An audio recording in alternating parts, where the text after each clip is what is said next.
This is Kuban Cassius for IFL TV in association with MGM Marbella. We're in Harlesden today with me, fresh from the Big Brother house, fresh from ringside today as well. Yeah, busy day.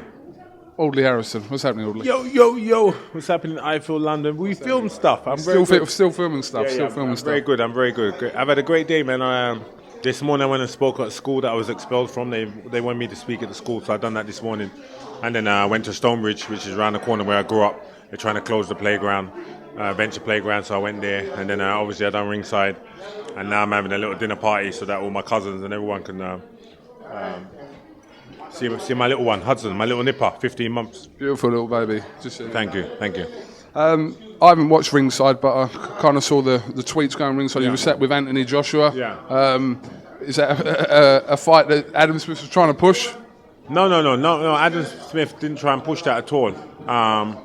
Basically, Anthony Joshua, at different stages. Even though it's looking like if I stay in the game next year, we could be on a collision course. But they didn't talk about it. I kind of like looking at, and I kind of in the Big Brother house, I said, look, I want David Haye again. People are like, oh, come on, man.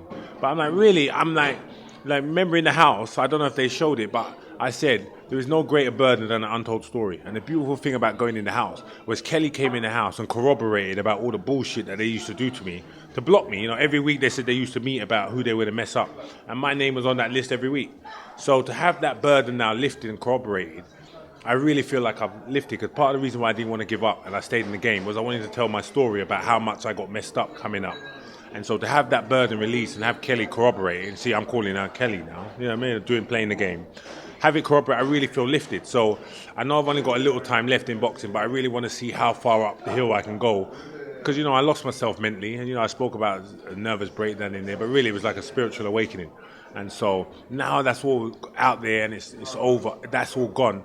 I really want to see what I can do, because mentally, I think I'm fully back in control of myself. Physically, I've still got a lot of the skills that I had coming up, and I'm seasoned now. I've got all that seasoning, so who knows how far I can go back up the hill. Is that Anthony Joshua, the whole heavyweight gold Olympic thing, is that something that would interest you if the offer was put on the table to fight him? The thing is, if I go down to, I'm not saying go down to the Joshua level, if you look at where I'm at, I think I'm one fight away from a European title. That's where I left at. I got banged up by Deontay Wilder, I got banged up by David Price. But if you look at where I really am, I'm like European level. You say, every time he's gone to world class level, he's been exposed. I've been training really since the beginning of the year. I'm in great shape. I don't even need to have a warm up. So the ideal scenario for me, Anthony Joshua was 8-0. I'm 38 fight. The ideal scenario for me is to have one fight and fight for the European title, or one fight and fight David Haye. But okay, that might not be realistic. So if it's starts angling towards you and Joshua next year, who knows? I can't say, boy, I would definitely say no. You know what I mean? But I can't say I'll definitely say yes, because really, where am I putting myself? Well, beating Anthony Joshua who's 8-0, then they're going to turn it on the other side, or 10-0 and say, you know what I mean? So even though Joshua is a beast, he's you can see what he's got. You know what I mean? It's what you got to understand in boxing, every fighter has something that gives them that special ingredient. If you look at me, it was my smarts and my skills and the way I used to draw the lead of people and that wicked left hand. Joshua is like a George Foreman, Frank Bruno. They got incredible strength, almost superhuman strength. So it's going to take a very good... That strength alone, with the dedication, could take you almost to a world title. I said to Joshua today, if he needs to watch Frank Bruno and when he fought Tim Witherspoon. If you remember that fight, what it was Tim Witherspoon had that seasoning, and it was makes a difference. So Joshua could go all the way, but he still needs to have that seasoning. So who knows? I'm not saying I'm angling that way, because I'm not. I'm like I said, I'm angling for the David Haye rematch, because I've won all my rematches. I've learned, and like I said, I've learned from all my mistakes, and I just know I didn't do myself justice in the David Haye fight. And so I would really like to have that fight again, but I know I have to earn it. Whether beating a Joshua earns that shot at Haye, I don't think it does. I need to get into the European level and get myself back into the mix in terms of getting a ranking as soon as possible. All right, come back to boxing in a minute. Yeah. Two things I want to know about the Big Brother house. How did you overall cope with this whole Kelly-Frank Maloney situation? Because watching you in there was a couple of situations where you looked uncomfortable in the hot tub bit, not the hot tub, the bath bit, and they were making you feel like you were sort of doing something wrong by saying you were uncomfortable with that. So how did you deal with the whole experience in general, looking back on it now? Well, basically, I explained myself. I might not have said the words how they wanted me to say. I might not have said it right, which kind of made me get crucified a bit. But the bottom line is, I think most people can understand. I've known Kelly as Frank for 20 years. Obviously, it's uncomfortable for me to sit in not obviously, but I felt uncomfortable. Maybe I didn't explain it right, and the situation didn't present itself again where I could discuss it with Kelly. And so, obviously, it was nominations. I brought it up and I made it public. And obviously, then they crucified me, and I said shit. And I realised that, okay, fair enough. It's like, it is discrimination, because bottom line is everyone has a right to be happy, and everyone has a right really to decide who they want to be. So the same as me being a black man, and I've had my own discrimination. I have a right to be who I want to be, go where I want to go. I had to look at it through that eye, that window, and say, okay, it's true, it's discrimination. And the minute I looked at it like that, then I backed up and acknowledged it, and and recognised it, and got the apology. Jody, sweetie, I didn't see you. So I made the adjustment, and then there was a few other times, but really, me and Kelly made a big breakthrough in there. And if Kelly does come back to boxing, that would probably help the boxing world accept it more, because I always accepted it, but the adjustment, it took me some time to adjust. That's what you saw going on in the house. So would you be open to being promoted by Kelly Maloney? You'd have no issues with whatsoever with that if Kelly come back to promote as Kelly? But I want to, I mean, it's like, at the end of the day, I want to go back to the ring, and however I can get back to the ring with credibility, then I want to do that. If Kelly was able to get a deal and offer me something, I'd definitely consider it. All offers are open at the moment.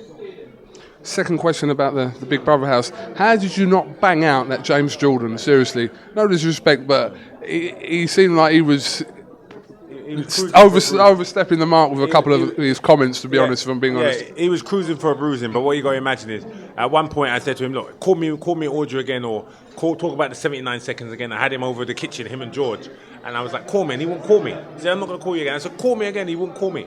And so after that, they said, Audrey, go to your room. They pulled me in the office, read me the riot act, and basically, which James knew, my contract specifically says I can't hit no one, I can't threaten no one. So they reminded me of that in the diary room. They basically said, if I touch James or threaten him again, I'm out of the house. I haven't opened that opportunity to fuck it up. So he knew he had a license to say what he likes. I can't say nothing. And then they put me in the dome with him, and they know I can't do anything. So once I knew, listen, you just got to hold it down, I just held it down, because I'm not going to, even though I want to hit him, I know I can't. The situation when he was saying to you, I'm not scared of you, he kept repeating it, I'm not scared of you, I'm not scared of you. Did you see? You could see the white of his eyes. He's like, I'm not scared of you, I'm not scared of you. Shit to himself, you know what I mean? So, the proof is in the pudding. James showed me what it's about. I don't know if they showed it, but I had a game of Subutio with him with the beer tops. And he was 9-3. We were playing to 10, he was 9-3. But I wasn't bothering, he got ahead. Then I went into boxing mode. And everyone was watching 9-4, 9-5, 9-6, 9-7, 9-8, 9-9. I just looked at him, boom, 10-9. He choked, you know what I mean? So I knew I had him, but I didn't, it's like, at the end of the day, it's a game show. These guys were taking it too seriously, and I was just like, just being myself and just not getting too carried away. And a lot of the things was just logic and common sense. I didn't see what the big issue was. You come runner-up to Gary Busey. Yeah. Why did you go in the house in the first place? What was your reason for it? So the reason why I went in the house, firstly, I've been, like I said, there is no greater burden than an untold story. I've had this story, a boxing story. I wanted to tell my story. I know the Channel 5 didn't show a lot of it, because obviously it was controversial, some of the stuff I was saying, but I was talking about the drama that I'd faced with my career, being self-promoted, self-managed. That burden has been what I've been carrying, and it's one of the reasons why I haven't given up. So to meet Kelly in there, and Kelly say, oh, you're pro debut, we all came around and took the contract from your fight, and we made him renegotiate, cost you an extra 20 grand. Now all these stories that he was confirming in the house, she was confirming, really just lifted my spirit, because that's part of being my battle. So to have that opportunity was great. Secondly, I wanted an opportunity to come back to the ring. I've had no opportunities. I've had a few deals that have all fallen on the wayside. So I was like, I need to get back to the ring. This could lead me back to the ring.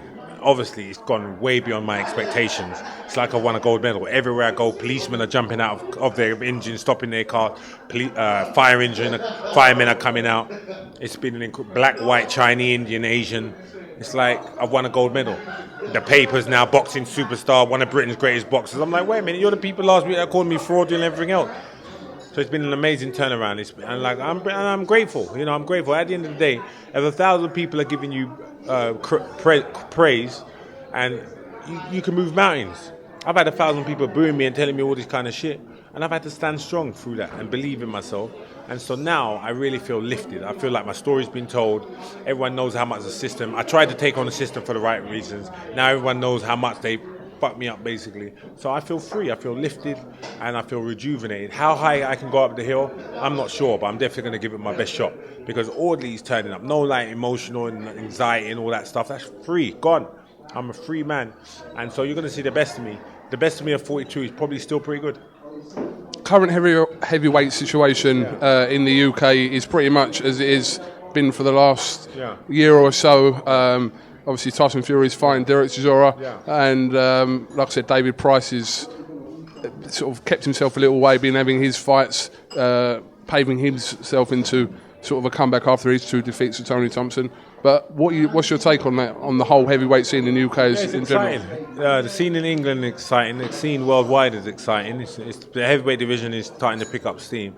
Tyson Fury and Derek Chisora is a good fight. It's a tradesman's fight. It's a 50-50 fight. Either man could win it. I'm not sold on Tyson Fury, even though he's got the confidence and the cockiness that you need to have. I just don't know about his fundamentals. Obviously, Derek Chisora is well improved. And he definitely is bringing. He doesn't have the power that he should have as a heavyweight, but he has everything else. So that's a good fight. It's an interesting fight, and I'm keen to see who wins that. I'd love to get the winner in an ideal scenario, because that's kind of, like I said, that's the level I think I'm at. And so we'll see what happens there. David Haye coming back is obviously exciting. I'd like to get a shot at David Haye, a rematch. You know he's going to want a lot of money, so I'm trying to raise $1 million to get David Haye, because I just feel I can do myself justice and win that fight. I've won all my rematches, or definitely like turn up and show the real Audley. And so I really like a David Haye, even a David Price. He's coming back. I'd like to get, because I don't make the same mistakes twice with the same guy, so I wouldn't mind him again. So it's a real exciting scene. And worldwide, Deontay Wilder is still doing good things. Stavern is doing good. That was a great fight with Stavern and Areola. So the heavyweight division is doing good, and everyone's getting closer and closer to Vladimir, who's the leading light. And I just want to throw myself back in the mix. Can you see why people would be dismissive of the fact that you want to fight David Haye again? Could you understand that from their point of view? Of course, 100%. But like I said, what you got to realise, in 2004, when I lost that contract with the BBC, and it's not.